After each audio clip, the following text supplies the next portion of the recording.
Aristóteles nació en Estágira, Macedonia, en el 384 a.C. Fue discípulo de Platón y más tarde tutor de Alejandro Magno. Sus contribuciones abarcan la filosofía, biología, lógica y ética. Fundó la Escuela de Pensamiento Peripática y escribió extensamente sobre diversos temas. En la metafísica de Aristóteles, el concepto de realidad ocupa un lugar central, siendo esencial para comprender su filosofía. Para el filósofo griego, la realidad no es solo un conjunto de entidades aisladas, sino un entramado complejo de sustancias que poseen una existencia inherente. En su exploración de la realidad, Aristóteles distingue entre dos tipos de sustancias individuales y sustancias universales. Las sustancias individuales son entidades concretas y particulares, como objetos y seres específicos, mientras que las sustancias universales son conceptos abstractos que abarcan múltiples instancias individuales. Aristóteles concibe la realidad como la actualidad de una sustancia, donde la sustancia representa la entidad básica y fundamental. Esta realidad no se limita a lo físico, sino que se extiende a lo abstracto y conceptual. Su enfoque es holístico, considerando tanto lo concreto como lo abstracto en su análisis. Aristóteles también introduce el concepto de acto y potencia para explicar la realidad. Según él, una sustancia puede tener potencialidades no actualizadas que mediante el cambio y el desarrollo se realizan en actos concretos. Este dinamismo inherente a la realidad refleja la noción aristotélica del movimiento y cambio como elementos fundamentales de la existencia. Además, el filósofo aborda la relación entre la realidad y la percepción. Argumenta que la realidad se conoce a través de la experiencia y que el conocimiento se adquiere al comprender la esencia y la naturaleza de las sustancias. La realidad, según Aristóteles, es accesible mediante la razón y la observación cuidadosa del mundo que nos rodea. Además de eso, Aristóteles redefine la noción de sustancia, trascendiendo la mera materialidad para abrazar una comprensión más profunda de la existencia. La sustancia, según Aristóteles, es la entidad básica y concreta que tiene existencia por sí misma. A diferencia de las propiedades o accidentes, la sustancia es lo que permanece constante a través del cambio y la transformación. Para ilustrar esto, considera un objeto tangible, como una silla. La silla en sí misma, no sus propiedades cambiantes, representan la sustancia. Aristóteles distingue entre dos tipos de sustancias primarias e individuales y sustancias secundarias o universales. Las sustancias primarias son entidades singulares y concretas, como un individuo humano o un árbol específico. Por otro lado, las sustancias secundarias son universales que abarcan múltiples instancias de la misma naturaleza, como la humanidad o la especie arbórea. Un aspecto clave de la teoría de la sustancia en Aristóteles es su énfasis en la forma y la materia. La forma es la esencia o la estructura específica que define a una sustancia, mientras que la materia es la sustancia en potencia en la base física sobre la cual actúa la forma. Esta dualidad forma-materia proporciona una lente única para entender la realidad y cómo las sustancias mantienen su identidad a través del cambio. En su análisis de la sustancia, Aristóteles también explora la relación entre lo actual y lo potencial. Una sustancia puede tener potencialidades no actualizadas que se realizan a lo largo del tiempo. Este concepto dinámico de potencia y acto en las sustancias destaca la conexión intrínseca entre la realidad y el proceso de desarrollo. Aristóteles, al centrarse en la sustancia, ofrece una visión rica y matizada de la realidad. La sustancia como entidad autónoma se convierte en el fundamento de su metafísica, proporcionando un marco conceptual para comprender la naturaleza esencial de las cosas y cómo persisten a lo largo del tiempo. En la metafísica de Aristóteles, la causalidad emerge como un concepto crucial que arroja luz sobre la dinámica subyacente en la realidad. La perspectiva aristotélica sobre la causalidad es multifacética, abordando distintos aspectos que van más allá de la simple relación causa-efecto. Aristóteles identifica 4 tipos de causas: la causa material, la causa formal, la causa eficiente y la causa final. La causa material se refiere a la sustancia de la que algo está hecho, mientras que la causa formal se relaciona con la forma o estructura que da identidad a la sustancia. La causa eficiente implica la acción o proceso que origina el cambio, mientras que la causa final señala el propósito o el fin al que tiene una entidad. Al explorar la causalidad en Aristóteles, es fundamental comprender su enfoque teleológico. donde la causa final desempeña un papel crucial. Para él, todo en la realidad tiene un propósito o un fin intrínseco, y entender la causa final es esencial para comprender plenamente la naturaleza de una entidad. Este enfoque teleológico destaca la idea de que las cosas tienen un propósito inherente y que la causalidad está orientada hacia un telos o un objetivo final. La causalidad eficiente, por otro lado, se relaciona con el proceso de cambio y movimiento en la realidad. Aristóteles sostiene que todo cambio es causado por algo más, y hasta el principio de causalidad eficiente está intrínsecamente vinculado a su concepción del acto y la potencia. La actualización de potencialidades en actos específicos implica la intervención de una causa eficiente que desencadena el proceso de cambio. Aristóteles también aborda la relación entre la causalidad y la contingencia. Reconoce que algunas cosas en la realidad son contingentes, es decir, no son necesarias en sí mismas. Sin embargo, sostiene que siempre hay una causa para la contingencia, incluso si esa causa no es necesaria en sí misma. Esta perspectiva busca establecer un sentido de orden y explicación, incluso en situaciones aparentemente contingentes.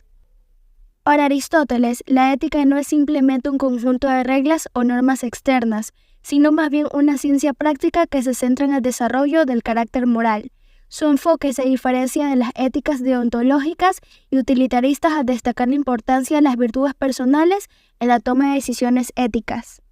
Aristóteles distingue entre dos tipos de virtudes, las morales y las dianoéticas. Las virtudes morales se refieren a hábitos y disposiciones que regulan acciones específicas, mientras que las dianoéticas se centran en la sabiduría y el juicio práctico. Su enfoque holístico de la virtud se refleja en la idea de que la excelencia moral implica la armonización de diversas cualidades personales en la búsqueda constante de la virtud. La ética para él es una actividad deliberativa que requiere reflexión y elección consciente. Así, la definición aristotélica de ética invita a una participación activa en la formación del carácter y el cultivo de la virtud en busca de la excelencia moral. Ejemplos de virtudes éticas incluyen la valentía, la generosidad y la moderación. Aristóteles sostiene que estas virtudes se sitúan en el justo medio entre los extremos de los vicios. Por otro lado, las virtudes dianoéticas, también conocidas como virtudes intelectuales, se centran en la sabiduría y el juicio práctico. Aristóteles destaca la importancia de la razón en la toma de decisiones éticas, reconociendo que la virtud no solo implica acciones correctas, sino también una comprensión profunda de lo que constituye el bien. Estas virtudes incluyen la prudencia, la sabiduría y la inteligencia práctica. Argumenta que el desarrollo de ambas es esencial para lograr la excelencia moral.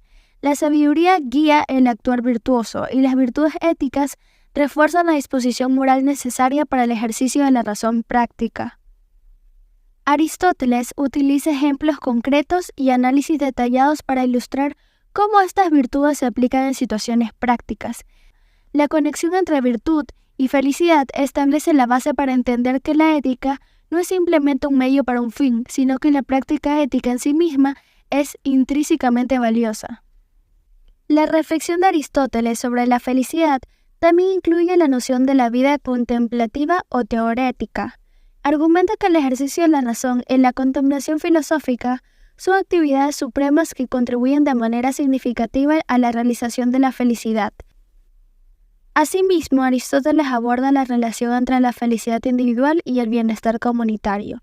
Sostiene que la vida ética no es egoísta, ya que la virtud implica la participación activa en la comunidad y la promoción del bien común.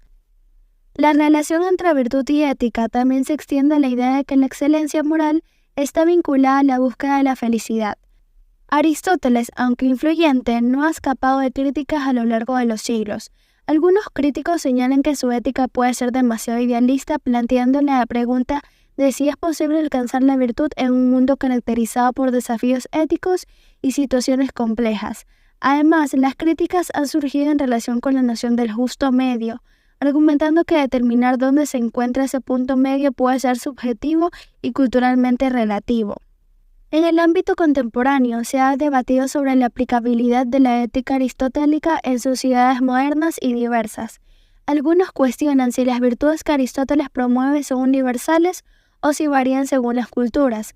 Además, en un mundo cada vez más globalizado y tecnológico, se plantea la pregunta de cómo se pueden aplicar sus principios éticos a nuevas realidades.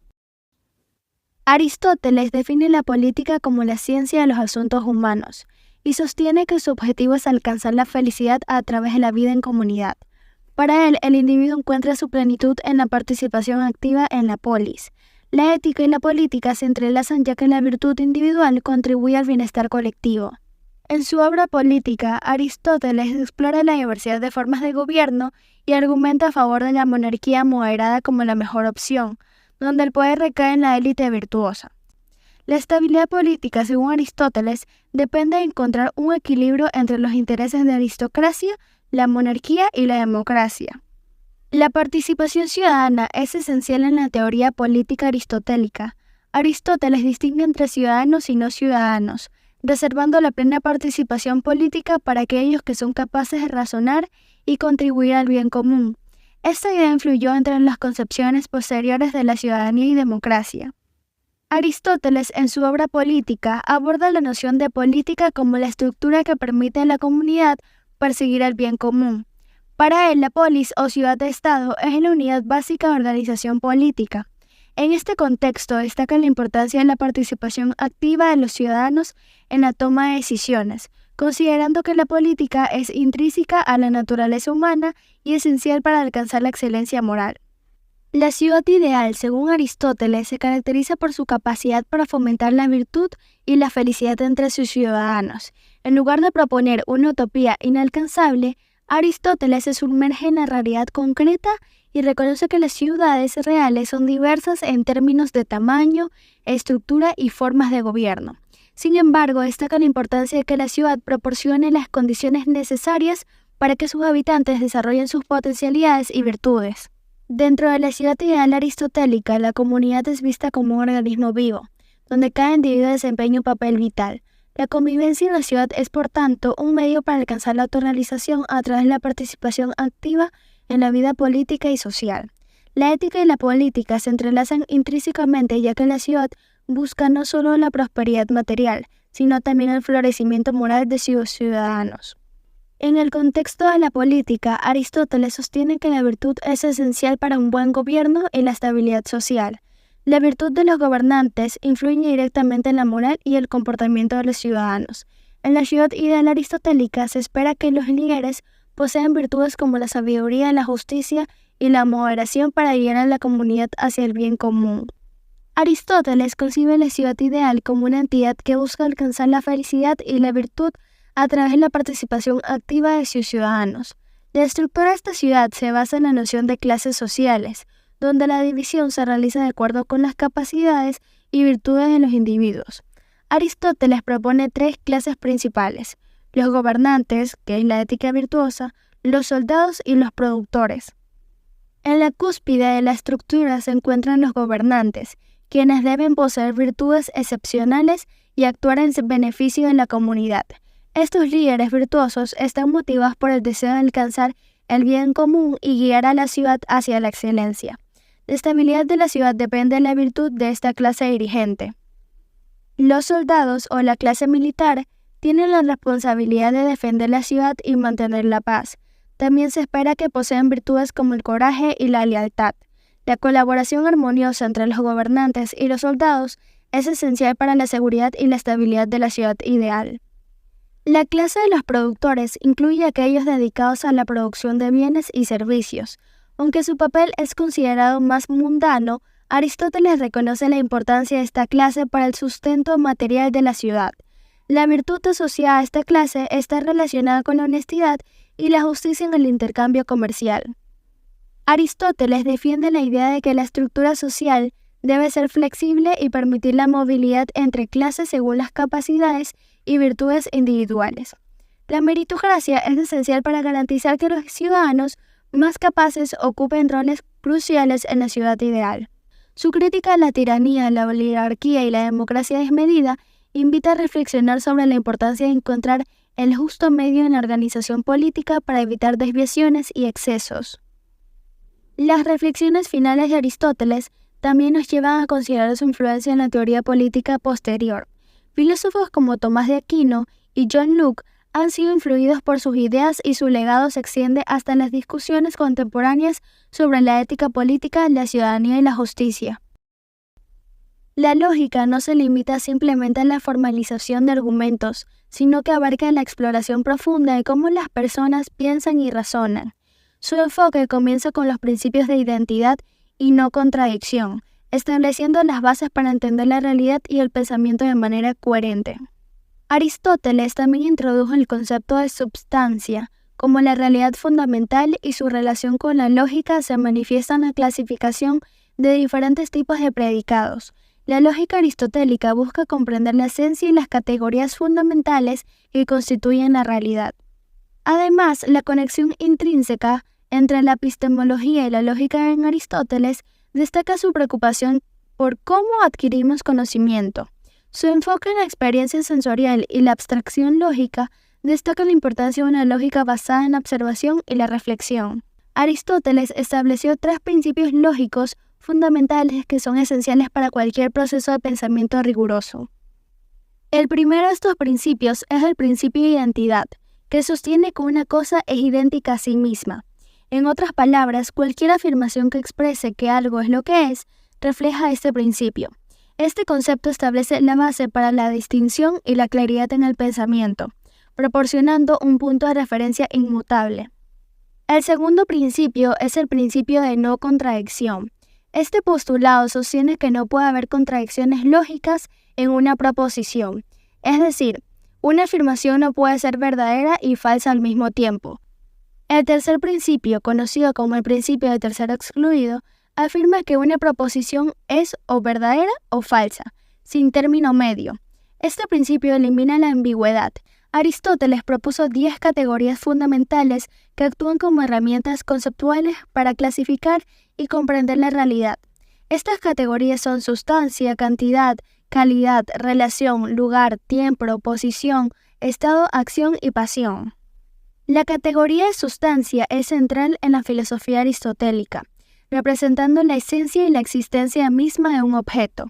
Aristóteles clasifica las sustancias en sustancias primeras, individuos con existencia independiente, y sustancias segundas, las esencias universales que definen una clase de cosas. Cantidad se refiere a la medida de un objeto, ya sea en términos de número, extensión o magnitud. La precisión en la cuantificación es esencial para la comprensión clara y objetiva de la realidad según Aristóteles. En la relación, examina cómo los objetos se relacionan entre sí. Aristóteles destaca que entender las relaciones es crucial para comprender la realidad en su totalidad. Lugar y tiempo establecen el contexto espacial y temporal de un objeto, proporcionando un marco necesario para su comprensión completa. La posición se refiere a la disposición de un objeto en relación con otros, mientras que estado aborda las condiciones inherentes a un objeto en un momento dado. Las categorías de acción y pasión se centran en los cambios y movimientos distinguiendo entre lo que un objeto hace y lo que le sucede. Aristóteles desarrolló el concepto de silogismo como una forma de razonamiento deductivo que consta de 2 premisas y una conclusión. Un ejemplo de la deducción aristotélica es: premisa mayor, todos los humanos son mortales. Premisa menor, Sócrates es humano. Conclusión, por lo tanto, Sócrates es mortal. Este es un ejemplo clásico del silogismo aristotélico. La conclusión se deriva lógicamente de las 2 premisas. En contraste, la inducción a la lógica aristotélica implica la derivación de los principios generales a partir de observaciones particulares. Su metodología inductiva buscaba encontrar patrones y regularidades en la experiencia para llegar a conclusiones generales. Un ejemplo del raciocinio inductivo es: llovió el jueves, viernes, sábado y domingo, por lo tanto lloverá el lunes. Además de la deducción y la inducción hay la analogía. En la filosofía de Aristóteles es un método de razonamiento que encuentra similitudes o comparaciones entre situaciones o cosas diferentes para extraer conclusiones o comprensiones. Un ejemplo de analogía en Aristóteles podría ser: así como el buen agricultor cuida diligentemente sus cultivos para obtener una cosecha abundante, el sabio gobernante debe cuidar de su sociedad con sabiduría y justicia para lograr el bienestar de todos. En este ejemplo, Aristóteles emplea la analogía para destacar similitudes entre el cuidado de los cultivos y el gobierno sabio. sugiriendo que ambos requieren atención y cuidado para alcanzar resultados positivos. En un silogismo aristotélico, las premisas están compuestas por proposiciones categóricas, cada una de las cuales pertenece a una de las 4 formas fundamentales: A. Universal afirmativa, E. Universal negativa, I. Particular afirmativa y O. Particular negativa. Estas proposiciones establecen relaciones entre términos y son la base para la inferencia lógica.